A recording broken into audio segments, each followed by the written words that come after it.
Good morning, everybody.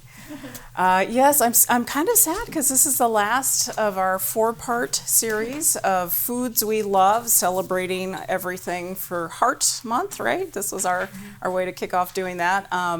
We've talked about a lot of cool things. We've tasted a lot of interesting things, like looked at the textures of things and understand kind of why we have cravings about certain textures and foods and all of that. And so I wanted to end today with a special recipe, and it is perfect for the weather outside. We are doing a chicken fennel and white bean soup. So kind of a slight riff on the classic chicken soup that is perfect for whatever ails you, right? It is one of my favorites. I came up with this recipe, and I was telling Shirley earlier, the first version of this recipe really was my favorite because I used a whole chicken that I put in a pot because I wanted the flavor from a whole roasting chicken. Added a little bit of carrot, some celery, some bay leaves, little peppercorns, and just let that simmer until the chicken was nice and tender. And then I use the broth to make my soup. And that's ideally, if you have the time and you want to really treat yourself, do that. And then use the rest of this recipe. But this one I kind of did sort of for the busy modern woman, right? Like divas, dudes at home, we don't got a lot of time. Maybe we're not feeling great, but we want a chicken soup. My classic favorite go-to is Campbell's chicken noodle soup when I'm really sick. I will just, heat that can up and just enjoy that when I'm too tired to cook. But this one is kind of a nice happy medium because it's got a lot of great qualities and ingredients that are similar from what you'll find in a chicken soup. So I'm going to walk you through it. I teased you a little bit with some onions in the pot already, but I'll walk you through the full recipe here. And then we'll talk a little bit while it's simmering about some. Today, our texture that we're going to focus on is crunchy. And while the ingredients in the soup will not be super crunchy, we were starting with them and they are super crunchy. So let me walk you through what we have here today because some ingredients might be familiar to you and some might be a little not familiar. But we're going to start our base with yellow onion. And so I just cut half of it, but we're going to use a whole yellow onion. And you all know my favorite are these sweet yellow onions. We can still find these at the grocery store. I like to use these whenever I see them. But you can just use a regular yellow onion if that's what you have available. So we'll have onion. We're also going to use 4 cloves of garlic. And I don't know if you all have seen that meme going around that says, you don't measure garlic, you measure it with your heart, because it's like you put in as much as you want, right? It's sort of the gist of that. When I say 4 cloves, I mean 4 giant cloves, because garlic is good for the immune system, right? And this is the time when we're more prone to things like cold and flu, and chicken soup is like cure-all for that. So we're using 4 cloves of garlic. We're also going to use some white beans, and you can use any kind of white beans. These are just Great Northern. You can find navy bean, cannellini beans. I think basically cannellini are similar, or they're just called Great Northern. We're going to have some carrots. Sorry, Jose, but we're using lots of carrots. We're also going to use some celery.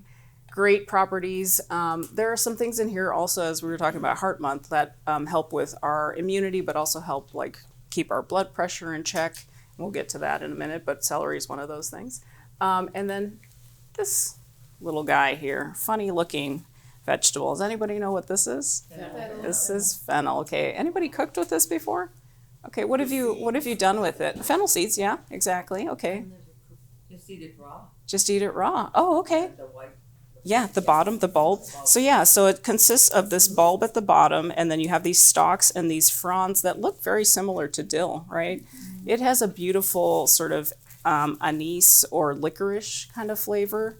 It's typically found in Mediterranean dishes, and I didn't know what it was when I first saw it in a restaurant and we started cooking with it, and I was like, what in the world is this weird looking thing, and what do you do with it?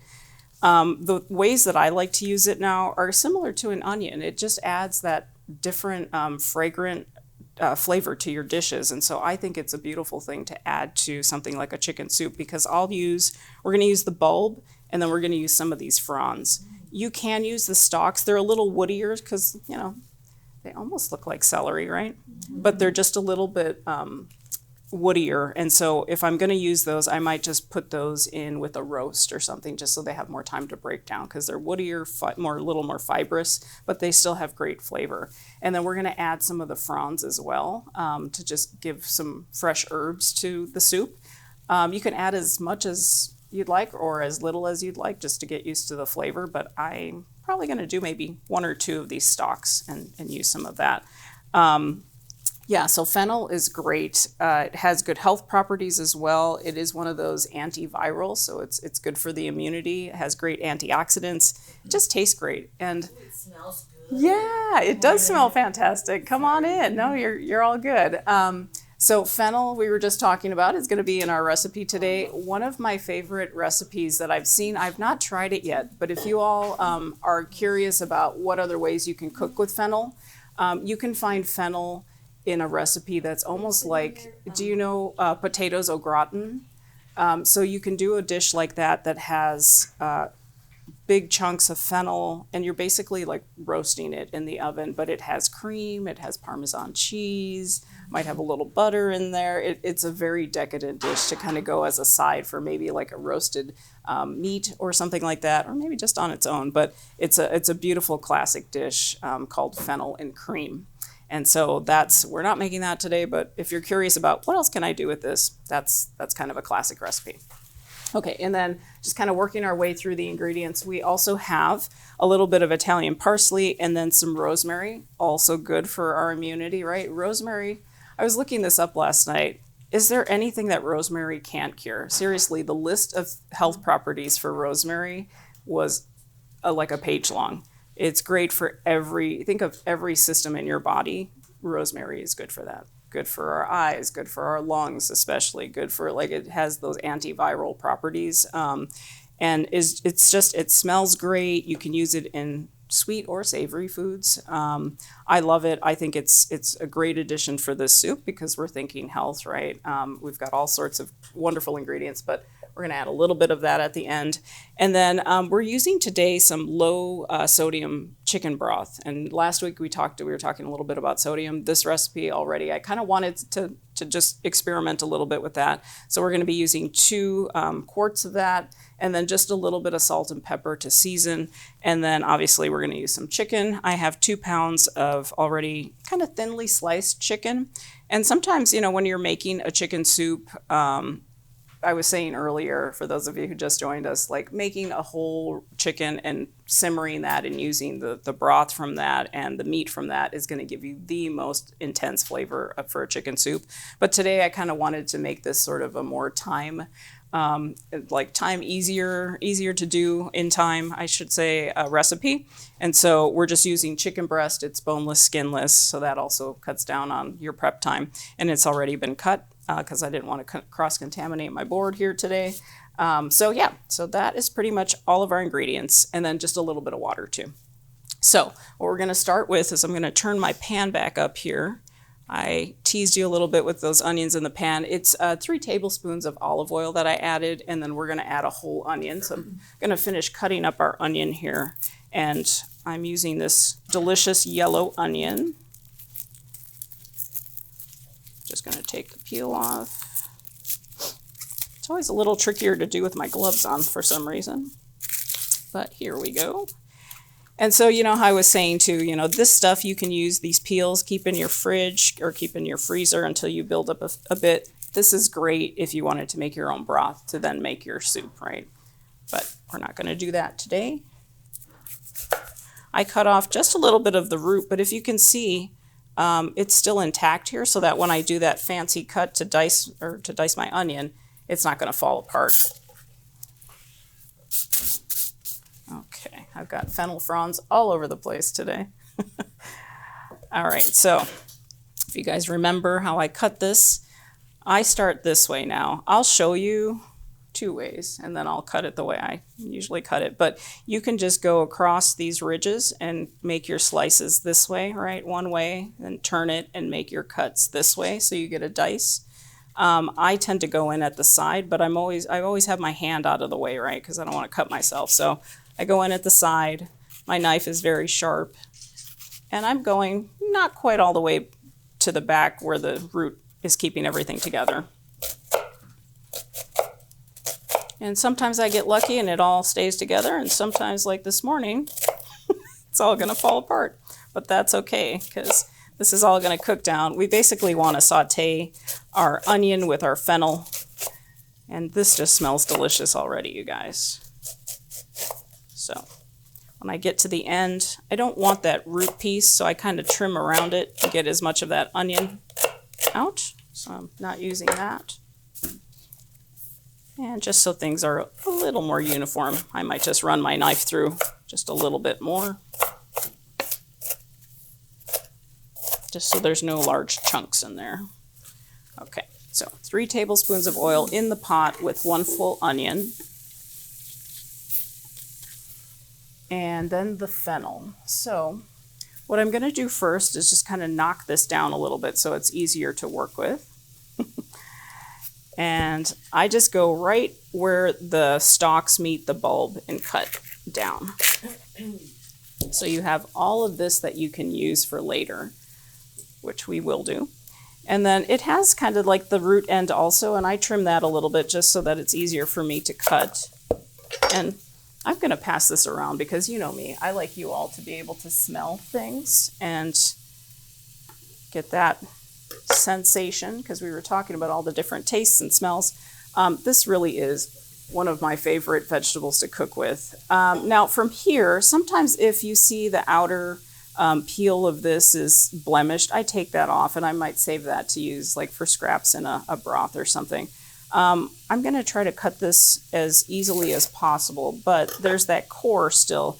I don't know if you can see it here. This white part is going to be a little too hard. It'll break down eventually in a soup especially, but I like to take that out. I'm just going to give my onions a stir. So what I do, you could cut it in half and then just take your knife at an angle and cut that piece out like that.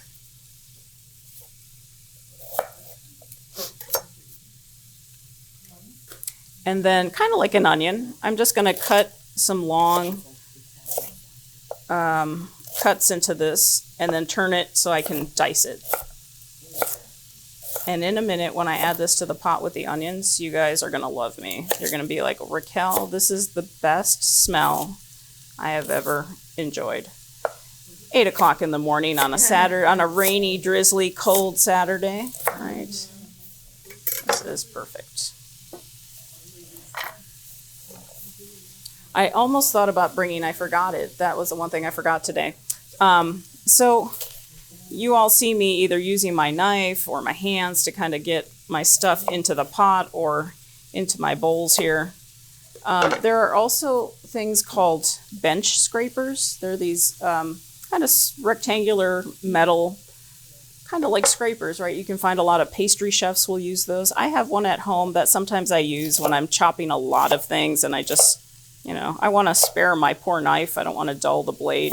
A lot of people will say use the back end, not the sharp end of your blade, but I don't know, sometimes you might forget and accidentally, you know, nick your fingers or whatever. And I say, do whatever's comfortable.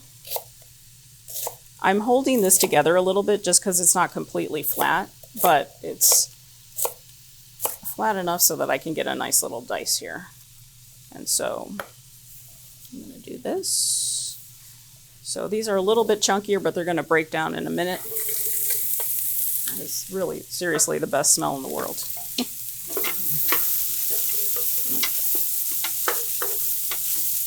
So we're going to let that cook just for a few minutes until everything's soft and translucent, but not really brown. You could leave it longer if you wanted to caramelize the onions a little bit. That would give more flavor.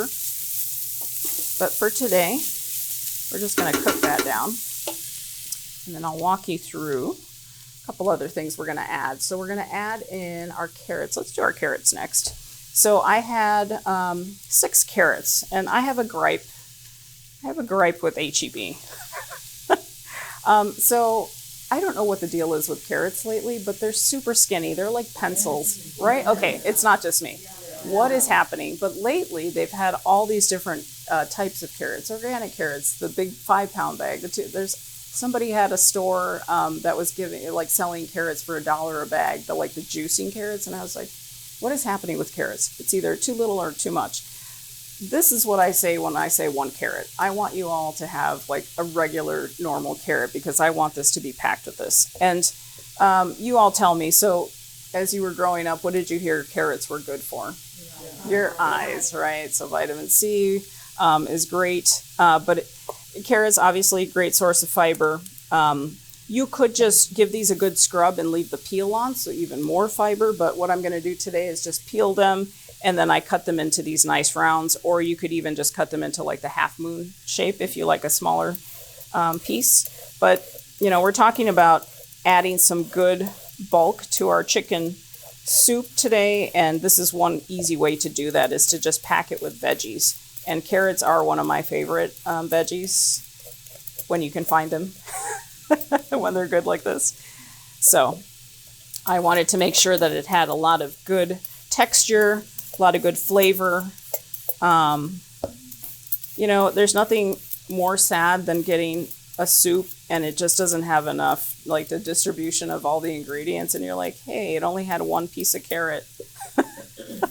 My mom is constantly telling me, she'll notice that's her critique about food sometimes. She's like, I only got 1 piece of chicken in that whole thing. And I'm like, I'm pretty sure it was more than 1 piece, but sometimes she exaggerates. So what I do is I just trim off the top and a little bit from the end here. And then just to make your life a little bit easier too, you see how the carrots are a lot fatter on top and skinnier towards the bottom? I usually just cut that in half, and it just makes it easier for me to chop. So let me move this so you can see a little better. And I'm just going to cut it into these rounds, keeping my knife on the board here. It is a little tricky, right, because it's something round. But I just try to hold it steady with my other hand, and then just make these pretty similar size thinness, maybe, I don't know, like 1/2 inch thick. I'm trying to make them a little thinner because we're cooking in class today and I don't want to take forever. Basically, you want these to be tender to the bite, right? Almost like al dente pasta. So a little bit of crunch, but not completely, so that they're still raw. And just these beautiful. Is there a nutrient value on having something that's slightly crunchy still? Well, as we talked about last week, the more something breaks down or it's exposed to it's evaporating, so you'll lose some of that. So anytime you have whatever ingredient you're cooking with, the closer to the source of how it started is always going to give you the most value as far as nutrition, right? But I always say, it doesn't matter if whatever you're doing to cook it, as long as you're consuming a vegetable, you win in my book, because that's kind of what we want at the end of the day, right? We want to make sure that people are getting their fruits and vegetables in whatever fashion, because ultimately it is still going to provide some fiber, and that's great overall for our digestion and just kind of to help us keep full, so that we're not overeating or choosing other things, because we've got some substance in there from the foods that we're cooking. But yeah, great question. Okay, I'm gonna finish cutting. Sometimes when I go too fast, these carrots get in my way and they become half carrots. Okay. Another thing you could do if you had a smaller knife and you're just kind of starting out is just slowly do this. You'll have your little carrot coins rolling all over your cutting board, but that's okay. Kind of helps a little bit to keep them in place, but see how this guy just got under here? Okay, so we're going to add the rest of our carrots. And so the carrots are really the things that take the longest. So I try to add those next just to give them as much time to cook. And then I'm going to give that another quick stir.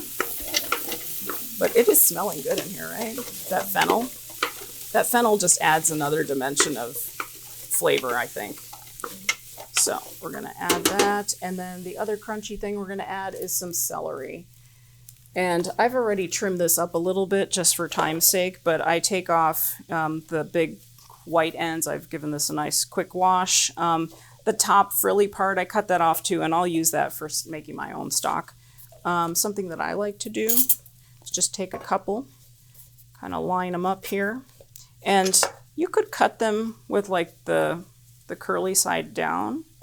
Or I like to, for some reason, I don't know, just my preference, I cut them this way. I think it goes a little faster for me. But this is an easy way to kind of do your prep and not have to, cut one at a time. Sharp knife is helpful. When I get to the end, I slow down just to make sure I leave with all 10 fingers. Because I like all 10 fingers. The only time I cut myself when I was working in restaurants was I was making the family meal and I got distracted. Somebody called me and I had the worst cutting board that nobody ever wanted to use because it was slippery. And those two things were made for a bad combination. And it wasn't a bad cut, but it was enough to get a couple stitches. Yeah, but I still have my thumb. So. Which is why they always say tuck your fingers in, right? Yeah, all the odds were against me that day. But still here to live to tell about it, right? Okay, so just gonna get to the end here. What are some of your favorite things that if you've made a chicken noodle soup, that you like to add to your soups? Coconut, I like to add coconut milk. Oh, coconut milk, yeah. That would be wonderful.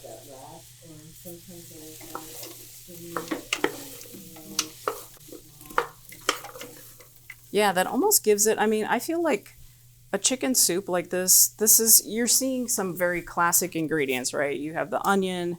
It's almost like the trifecta, right? There's always the three, what do they call it? If you think of a lot of different cuisines, there's always the celery, carrot, the onion. That's like the sort of the holy trinity of cooking in a lot of cuisines. You might change it up a little bit and add different things, but that's typically what you see. Use that as the base, and then coconut milk, add different greens to it. There's all sorts of things that you can add. The last thing I'm going to add is this garlic, and then we're going to cover it with our liquid. We're going to add in, we'll chop up the herbs. We're going to add in the beans and the chicken last. Does anybody know why I might do that? Pop quiz. They don't get too mushy. Yeah, canned beans hold up pretty well, but I like to not tempt fate, especially if you have kind of smaller beans. And so I like to have them have a little more texture still and not be too mushy. Although sometimes when I'm cooking like a cream-based soup, what I'll end up doing with my ingredients is I'll puree half of it, especially like if it has beans in it, and that helps thicken the soup. So that's a quick way, instead of having to add things like cream. That tomato soup that we made in the summer, the tomato basil soup, we didn't add any cream to that. It was just trying to find, we just had tomatoes. I'm trying to remember what else was in that, but it was creamy just because of the way that the recipe was written. There was no additional thing in there, but you could have added like a bean to even thicken it even more. Those are some of the tricks that I learned, especially cooking for clients who had all sorts of food allergies. Like, how can you get the same consistency or textures that you love, but you can't use certain ingredients? Beans are a great way to thicken things. The cauliflower that we used in the mash for the shepherd's pie, I would do a combination of that. Sometimes in the restaurant, when we had leftover mashed potatoes from dinner service, I would work those into soups as well, because we always had a cafe that was running a different soup recipe, and so that was a good way. We were always listing, what allergies were in there in case people had that, because our mashed potatoes, I have to tell you, were some of the best I've ever had. But they were loaded with heavy cream, and that is why. And they were whipped in such a way that, they were just the fluffiest, most creamiest, most delicious. There was one guy, his name was Rodney, and he made our mashed potatoes every night, and we used one of those big mixers, like the pastry chefs use to, mix things. And he would whip those potatoes, and you could see on the stove in a big sauce pot, the butter and the cream just coming together. And you would walk past there, and it was just heaven. So yeah, it was. If you want really good mashed potatoes, go to a restaurant. That's usually what they're doing. Okay, so this smells great too. 4 cloves big cloves of garlic, right? There are people who often say too, and this is, I guess, a this is a fact, that garlic is good for lowering your blood pressure. And so a lot of people will eat raw garlic. They make supplements now too, but it has been proven to shown that it does lower blood pressure because it helps to relax the blood vessels. And so that's how we want to prevent, high blood pressure, hypertension, which can lead to, other cardiac diseases, heart attack, stroke, things like that. So I always say start with your diet, right? I've always talked about using food as medicine. I'm a big proponent of that. I like big chunks of garlic. Oh, one thing I was going to tell you about garlic too. So has anybody ever bought like a bulb, big head of garlic, and it's got the little green sprout coming out the top? So one thing you can do is it will affect the flavor of the garlic because it's a little bit older, right? And so it's already started to sprout. You can take out that green sprout. So in the actual like clove that you would have of garlic, if you cut it in half, you'll see that stem, that sprout, you can remove that so that the flavor's not as bitter in those older cloves. It's still good to use if you have it and you want to use it up. But if you wanted to just make sure that it's not affecting the flavor, overall flavor of your dish, just take that out. Do you ever use the big elephant garlic? When I find it, yeah, what I love to do with the big elephant garlic is roast it. Just, cut a little bit off the top and roast it and add that to, you can make like a nice toast and put some of that on there. Put some like tomatoes on there. Yeah, a little cheese. Like you could do all sorts of stuff with that. Mix it into your mashed potatoes. We did that a lot too, actually. I like those because I hate peeling garlic. So the big ones are easier. Yeah. But the flavor is not as strong. That's true. It's been a while since I've had them, but I feel like we were talking about this a while back too. Anytime you get something that grows a little bit bigger than you're used to, that does affect the taste of what it is, because it has more, sometimes like with vegetables, it'll have more water content, so it kind of almost waters down the flavor of that vegetable. But yeah, garlic is a good thing. So we're going to add in our stock now, so 2 boxes. And this is just chicken broth. It says it's made with sea salt. Doesn't have to be. But we're just going to add that in and let that come to a boil.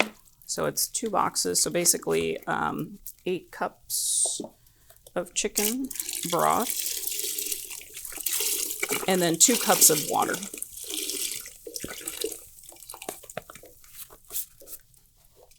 Get all of that out. Okay, and in goes our water. Voila. I'll put the lid on, and then I'm going to crank this up a little bit. Hopefully that is this burner. Okay. I don't see the light on anymore. There we go. Okay. And then what we're going to do next, I'm going to chop a little bit of herbs, and then we'll talk while that is coming to a boil and letting that simmer. We'll talk a little bit about our nutrition for today, and then we'll have some soup. Okay, so I have, I believe I said 3 sprigs of fresh rosemary. Kind of depends. I mean, that's like 1 giant rosemary. I'm thinking more like this, right? So I might just use these 2. But rosemary's so great. What did you guys think of that piece of fennel that went around? Isn't that a beautiful smell? Nice. Yeah. Yeah, rosemary's the same. Here, we're going to do that just for fun. I'm going to pass this around. I'm going to pass one of these around too, so you guys... You'll notice this is the top, the stalk of the fennel, so with the fronds on it, and you'll see like the fronds will have a little bit of that smell, but not as pungent as obviously the bulb, but it'll still smell great. And a little bit of rosemary just for fun, just to have some sensory fun this morning here as we're cooking. Okay, so rosemary, I just easily kind of take it down the stem here, remove it that way. And we're just going to mince this up. Parsley, you could use the curly parsley if you'd like. I am a fan of Italian parsley, so that's what I like to use. And let's see here. Let me chop this up first. I don't think I forgot anything today, you guys. except for that bench scraper that I wanted to show you, but we're doing pretty good. Okay, what questions do you all have for me while I'm chopping our herbs? Anything about today's recipe or anything about any of the recipes that we've cooked so far? Has anybody tried any of them? Yeah, which ones? We did, we started with the mac and cheese, the butternut squash mac and cheese, and then we did the tofu chocolate cherry mousse. Ah, okay. That was a favorite. Maria was supposed to make it, but I couldn't attend, so I'll make it. Yeah, that's one, you don't have to wait for Valentine's Day. That's one a treat, like, yeah, that was delicious. And then last week we did the shepherd's pie. Did anybody attempt that one? Okay, yeah, that's, I did the shepherd pie with the tofu. oh, how did that turn out? It turned out fine. Ooh. The husband never even knew the difference. Oh, look at that, I okay. did increase the seasonings. Okay, yeah, I mean, I kept the seasonings, you know. similar, because I but knew just, that tofu doesn't really have much flavor, so I Yeah. disguised it with the extra seasonings. nice job. Nicely done, nicely done. I just did the crumble. I did the crumbles and just Yeah. fried it up like ground beef and put the seasonings and did it. He didn't even hear that for seconds. Okay, so husband approved. I love it. I love it. never tell him though, so it's my secret. I do it now. And he tells me he doesn't like tofu. I just You're like, I'm going to my grave with this one. I'm never gonna tell him. Now, if you wanted more of a smoky flavor in the soup, what would you roast before you put it in the stock? Great question. So what I would do, and I've done recipes like this before, you could get like some chicken thighs and roast those with a little bit of oil, salt, and pepper, put them in the oven and give that deeper flavor. Chicken thighs have dark meat, so you're gonna get even more chicken flavor. We're just using breast meat today, but that would be a great thing because it's gonna be kind of the combination of, you don't have time to do the full chicken, but you want kind of more intense flavor. That's a great way to do it because then you can use all the pan juices from that after you roast it. And then even if you roasted it with like, you know, some trimmings of fennel or carrot or whatever, use all of that, put that in your soup. That's going to give you some more flavor. Mushrooms are also great. I know a lot of vegetarian chefs who like to use mushrooms for more of an earthier kind of, have you all heard of that umami? Right? It's that sense of taste that's kind of that more deeper, robust flavor, and you find it in things like mushrooms, Parmesan cheese. But yes, doing roasting some mushrooms and putting that in your soup would be great. I do a vegetarian chili. I haven't done that for you all yet, right? Okay. And it has a lot of mushrooms in it, and it's so good. So, yeah, those are two things I'd recommend. What if you use like a smoked paprika? Just a little Oh, bit. yeah, Just perfect. a touch to That would be great get too. that smoky flavor. Yeah, or if you all have access to, sometimes at the store you can find something called liquid smoke. That is a flavoring, it's like a liquid flavoring agent that has that smoky flavor without having to. Strong though. Yeah, so a little goes a long way, exactly. I'll use that sometimes in my chilies. The other thing I use is chipotle. If you wanted it a little spicy and smoky, that's another great ingredient to use. Ooh, I love all these questions. I'm on today, you guys. I'm awake. Slightly. I'm a little more awake today. I'm using probably about half of this parsley. Not too much. It's kind of depends. You know, the flavor of this is going to be pretty herby at the beginning, but then, you know, this is a soup you can keep in your fridge for the week and it'll start to dissipate a little bit as the soup has time to kind of come together. But I made it last week and I was like, oh, was that too much? I'm like, by the time I finished eating it this week, I was like, no, that was pretty good. That was right on. So it was about half of a small bunch of parsley. And then I did, I think, 2 of the fronds of the fennel.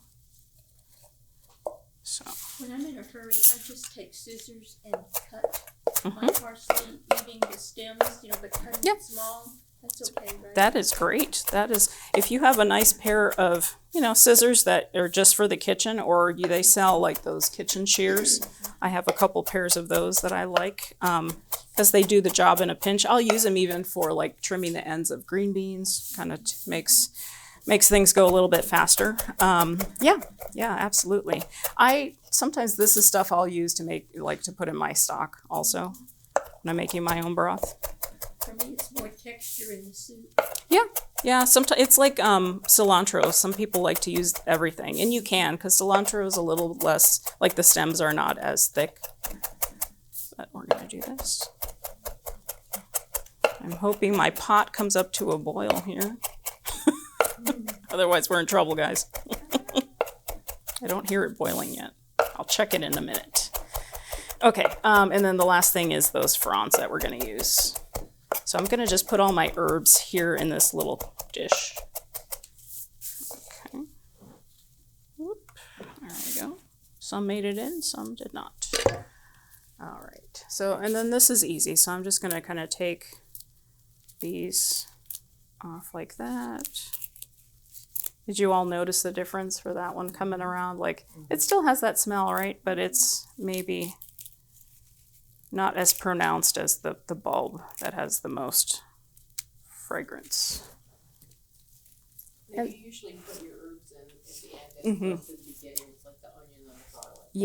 Yeah, because I like the color too. And then I might even, you see, these are my favorite because they're sort of the really tender, delicate part of the frond. And this I'll even use as like a garnish. That's really pretty too. You could use this in like a potato salad, like dill or with dill. That would be really delicious. Sometimes people buy this and they're like, what in the world, Raquel, am I supposed to do with the rest of this? I'm like, you could use it just like dill. You know, chop some up, put it in your scrambled eggs. If you're making omelets, you're baking eggs.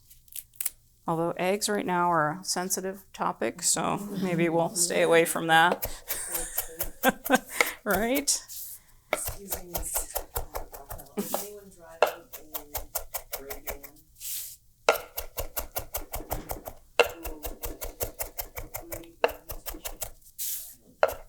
Is it a band? Uh-oh. I don't think it is.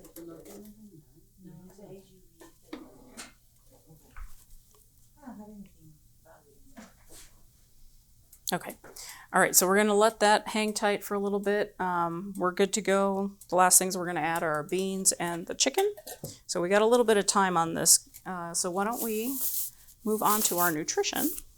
Actually, I'm going to need those. Raquel, is Yes. the chicken cooked? No, so we're going to add that at the end. And I've sliced it pretty thin, so it shouldn't take too long to cook. But I do that kind of intentionally because sometimes when you have a chicken soup, you have those chunks and they're like a little too dried out. And again, remember it's a lean, right? Because there's no fat in here. It's skinless, boneless. It's the breast meat. So I tend to cut it almost like if you were to make a stir fry, kind of really thin pieces. And then I'll add that at the end just till it cooks through with the heat of the soup along with the beans. And then it's perfect. But if you're doing the whole chicken, would you put it in sooner or not? Yeah, so if you're going to do the whole chicken and you cook that separately, I would say once that chicken has cooked, let it cool, take the skin off, shred up that meat, and then when you've got I always judge it by the carrots. When they're pretty much done, I add in everything else and then let that kind of sit and simmer and the flavors come together and you're good. Yeah. I'm hoping our flavors are going to come together here, guys. These burners. I need a new burner, I think. Okay. All right. Well, let's chat a little bit about foods we love and the topic of chunky foods. So, okay, let's see here. So chunky foods are pleasing to our palate because they bring a lot of excitement to our meals, right? So think about what are some of your favorite chunky food combinations? One of mine is chocolate chunk cookies, obviously, because I love chocolate. But think about things like chunky peanut butter, chunky salsas, or even something like chunks of fruit, fresh fruit, pineapple, watermelon. Like there's just something satisfying, right, about the bigger pieces of that, the flavor. So the chunk can refer to any ingredient being oversized, extra crunchy, and more filling and more satisfying. And that's why we like that, right? Do you all have anything that's like that are kind of your go-tos when you're like, I really like, these are my favorite things that I reach for when I think about something in this kind of category? Potatoes. Oh yeah, potatoes are a good one. Yeah, you know, when I was a kid, it's terrible, but when I was a kid and my mom was peeling potatoes, I would always eat raw potatoes. And they always tell you don't eat raw potatoes, but I ate them as a kid and I loved it because I loved the flavor of just I don't know, I was a weird kid, I guess. I love the flavor of raw potatoes, but I also love the crunch. So she would always kind of like, after she'd peel them, leave me a little piece. And that was And for the me. sound too. The sound. Yeah, there's something very satisfying about that. Okay, so let's see here. So incorporating a few of these types of foods into our diet can be a positive thing when you factor in that these foods often come with a lot of added fiber, right? So today we're talking about the carrots and the celery, like that's great fiber and we want that. So fiber in food not only helps keep our digestive system in good working order, but it can also help us maintain a healthy weight because foods that are rich in fiber allow us to feel full longer and keep us from overeating. So here's something, if you all have not heard this yet, the recommended daily fiber intake for women is 25 grams, and for men, it's 38 grams. So who here thinks they're hitting those goals? It's tricky, right? One reason why it's difficult is because when you introduce more fiber into your diet and your body is not adjusted to that, you will feel more full and bloated. So a lot of people kind of back off because they're like, I feel uncomfortable. I'm eating so much of this and it's making me full. So the recommendation is always start slow. Try different varieties of fiber. There are even now like gummies and supplements that have fiber in them, or even like yogurts that have fiber and probiotics. Like food producers are getting very innovative for people to be able to incorporate more fiber, but the trick of it is to try to make sure that you incorporate it slowly into your diet if that's not something that you've been consuming. And it is really good, especially for women. It's been shown to just help with just regulating so many different systems in our body. And so I even struggle with it, but I know it's important. And so I will try to incorporate as much as I can, whether it's a fruit or a vegetable or a whole grain, right? You can find fiber in all sorts of things. So it can be found in, like I said, raw vegetables, whole grains, beans like we're using today. If you have your toast in the morning, make sure you get like a whole wheat toast or a whole grain toast. That's a great way to get more fiber. And then if you are finding that you're a little short on the mark of where you should be, try some of those supplements, see how they do.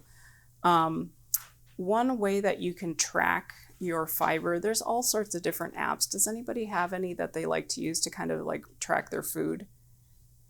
There used to be one called Lose It and it was kind of a weight loss geared one, but I used it because I liked to be able to see how I was doing with my protein intake and things like fiber. But there's all sorts of them now that you can download. Some are free, some have a little, monthly fee or whatever. But if you're curious about how much fiber you're consuming or feeling like I'm just not meeting my mark and I'm always hungry, I recommend checking some out, just doing a little research, just a Google search. Because it's a good thing to focus on. We forget about it, but I have found when I'm eating enough protein, when I've got enough fiber, I just feel like I have more energy. I feel like I'm much more nourished and balanced when those things are in balance. So it's not just something to say it. It actually does make a difference. Okay, so here's a tip. Take your favorite family recipe and try adding a few more chunky ingredients to change up your weekly meals. So maybe a simple chili can be made more scrumptious by adding cube steak, right? Because that's going to give it more of that chunky texture instead of ground beef. And then add maybe 1 or 2 different types of beans or more vegetables into your chili. How about a bowl of cereal? So you could just eat your bowl of Cheerios or whatever you like. But one thing you can do to make it even more nourishing, along with this chunky theme, is adding like a banana, right? Some chunks of banana, a little bit of peanut butter. I don't know about you guys, but I grew up kind of doing that with a bowl of cornflakes, just little clumps of peanut butter. And I still do that to this day. Like my mom, I don't know what she was thinking, but it's great. And I still do that. And I'm a crunchy peanut butter kind of gal. I love them both, but crunchy peanut butter is my favorite. And I will put little globs of that in my cereal. And it's fun to find, they sink to the bottom, but then you're like, oh, there it is. But that somehow just makes that bowl of cereal go from just, okay, it's good, to like, wow, there's enough in there that I feel like there's some good stuff. I feel nourished. Sometimes I'll do that if I don't really want a full big meal for dinner and I'm, a couple hours away from bed. It feels satisfying enough, and I know that I've gotten some good things in my diet because I've added a little bit to that simple bowl of cereal. But you could add in things like berries, raisins, cranberries, things like that. And then lastly, so kind of getting back to sort of our nutritional psychology piece here. So when we gravitate towards chunkier foods, these are often foods that have more substance versus being plain or watered down, right? So think about this next time when you have these cravings for chunky foods. Are there areas in your life when you're feeling a need for a more deeper connection? So like having to someone or something. So having more of that substance. What are you, like maybe you're feeling like you're not connecting or you don't have that substance in your relationships. Maybe it's that you need to focus on. Are you feeling unsatisfied in some aspect of your life and seeking something bigger, more profound to inspire or motivate you? And then what more could this craving be trying to show or tell you? So I like to add that in because, sometimes it's not just the food. It's what's going on up here. It's what's going on in here, right? So if we pay attention to those cues, then we'll definitely be able to master sort of what works best for our body and our diet. So any questions about that? I use hemp heart seeds and chia seeds and flax seed in the morning every day, so I know I've had a lot of my fiber. Yeah. Hemp seeds are great. Chia seeds, fantastic. Any other I thoughts? grew up with ounces. What's the difference between 25 grams and That is a great ounces? question. My lifestyle, I have to struggle with that. Okay. There are great apps, which I'm going to pull up right now. Okay. And actually it's not an app. So you're going from, you want to do grams to ounces, right? Well, Because you're used to ounces. yes. So like, Because you say 25 grams, but how many ounces does that let's find out. come out? But usually those, a lot of the food, it says ounces and grams. And 5% It's- were counted in grams. It's small. It's like not quite an ounce. It's a little under an ounce. Okay. Yeah. A little over 28 grams is equal to about an ounce. So it's small. Yeah. Okay. Yeah. Thank you. No, thank you for that. Okay, I have some sad news, guys. We are not completely boiling here, so I apologize for that. I'm going to wait for this to come together, but I think we can wrap up. And those of you who'd like to stay for the soup, we'll finish that off so that you guys can try that. I'm not quite sure where we're at time. So got a few more minutes, but I would like to thank you all for being here today. We'll make sure that you can try this soup. And yeah, stay tuned. I will be back, I believe, in May. I've got a little bit of a break, but please send to Jose thoughts of what you would like. We kind of have some themes in mind, but if there's any recipes or things that you'd like to see, I'm game for trying anything. So if there's anything in particular that you're like, Raquel, we have a challenge for you. We'd love to see you do this. Or have you ever tried cooking with this? Or have you tried these recipes? Like, send them Jose's way and we'll chat and we'll come up with something fun for May. And they'll probably still be Saturdays. Unfortunately, that's kind of my schedule, but it'll be another a round of Saturday morning classes. In May. In May, yeah, back in May. All right, well, thank you all. Sorry about the soup. Not sure what's going on with my burner, but we'll figure it out. All right, thank you guys.